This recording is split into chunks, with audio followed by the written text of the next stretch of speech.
આકાશવાણી અમદાવાદ વડોદરા. હવે સાંભળશો બોટાદ જિલ્લાનો સમાચાર પત્ર. લેખક પ્રકાશ ભીમાણી.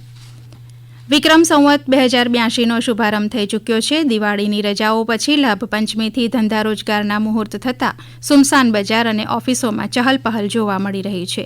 જિલ્લામાં આવેલ સાળંગપુર, ગઢડા અને પાળિયાદ યાત્રાધામમાં દર્શનાર્થીઓ ઉમટી પડ્યા છે. બોટાદનું માર્કેટિંગ યાર્ડ આજથી 31મી તારીખ સુધી બંધ રહેશે. આ અંગે માહિતી આપતા ખેતીવાડી ઉત્પન્ન બજાર સમિતિના અધ્યક્ષ મનહર માતરિયાએ કહ્યું હતું કે હવામાન વિભાગની આગાહીને લઈ ખેડૂતોની જણસીને નુકસાન ન થાય તે માટે યાર્ડ બંધ રહેશે. જો કે 1 નવેમ્બરથી યાર્ડ રાબેતા મુજબ ખુલ્લું રહેશે. બોટાદ માર્કેટિંગ યાર્ડમાં કપાસની ખરીદીમાં ભાવફેર અંગે ઉહાપોહ થતાં આમ આદમી પાર્ટીના આગેવાનોએ બોટાદના હળદળ ગામે સભાનું આયોજન કર્યું હતું, જેની મંજૂરી ન મળતા પોલીસ અને લોકો વચ્ચે ઘર્ષણની સ્થિતિ સર્જાઈ હતી.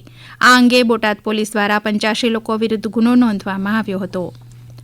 બોટાદ માર્કેટિંગ યાર્ડ દ્વારા ખેડૂતોને મુશ્કેલી ન પડે અને શાંતિપૂર્ણ રીતે કપાસ વેચી મૂડી મેળવી શકે તે માટે કપાસની હરાજી શરૂ થતાં પ્રથમ દિવસે જ નાના મોટા મળીને આશરે 1000 જેટલા વાહનોમાં કપાસ વેચવા માટે લવાયો હતો અને કપાસની અંદાજે 75,000 મણ આવક માર્કેટિંગ યાર્ડમાં જોવા મળી હતી.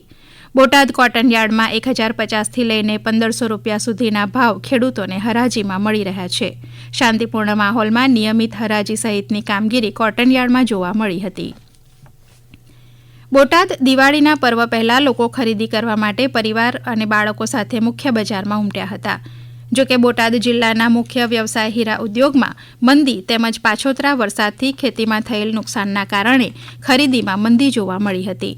આ વર્ષે ફટાકડાના વેચાણને ગ્રહણ લાગ્યું હોય તેમ ખૂબ ઓછું વેચાણ થયું હોવાનું વેપારીઓએ જણાવ્યું હતું. જો કે સુરત, વડોદરા, અમદાવાદ જેવા શહેરોમાંથી બોટાદ અને આસપાસના વતનમાં દિવાળી ઉજવવા આવેલા લોકોના કારણે તહેવારનો ઉત્સાહ જળવાઈ રહ્યો હતો.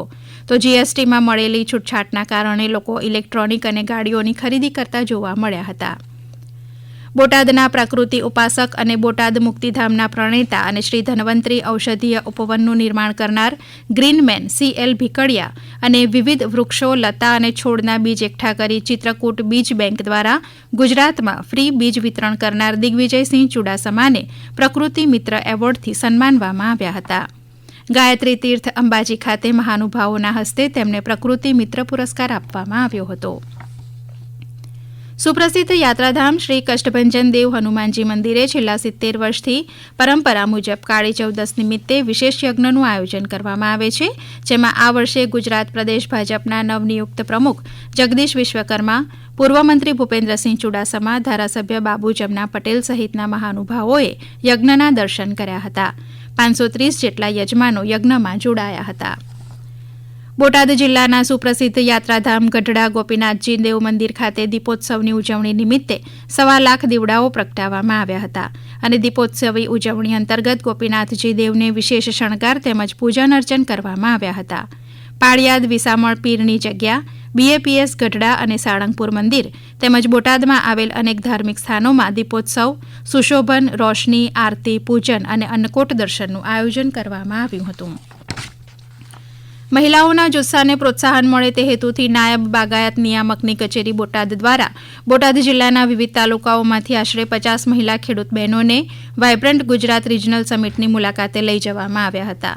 બહેનોને મૂલ્યવર્ધન, માર્કેટ લિંકેજ, પ્રાકૃતિક ખેતી, સરકારની યોજનાઓ સહિત વિષયે ઊંડાણપૂર્વક માર્ગદર્શન આપવામાં આવ્યું હતું. બોટાદના જય ભવાની સ્વસહાય જૂથ જેવા સખી મંડળો અને સરકારી સહાયથી સશક્ત બનેલી મહિલાઓ હવે પોતાનો લઘુ ઉદ્યોગ શરૂ કરી રહી છે. આપ સાંભળી રહ્યા હતા બોટાદ જિલ્લાનો સમાચાર પત્ર. લેખક પ્રકાશ ભીમાણી. પ્રસારણ આકાશવાણીના અમદાવાદ વડોદરા કેન્દ્ર પરથી કરવામાં આવ્યું.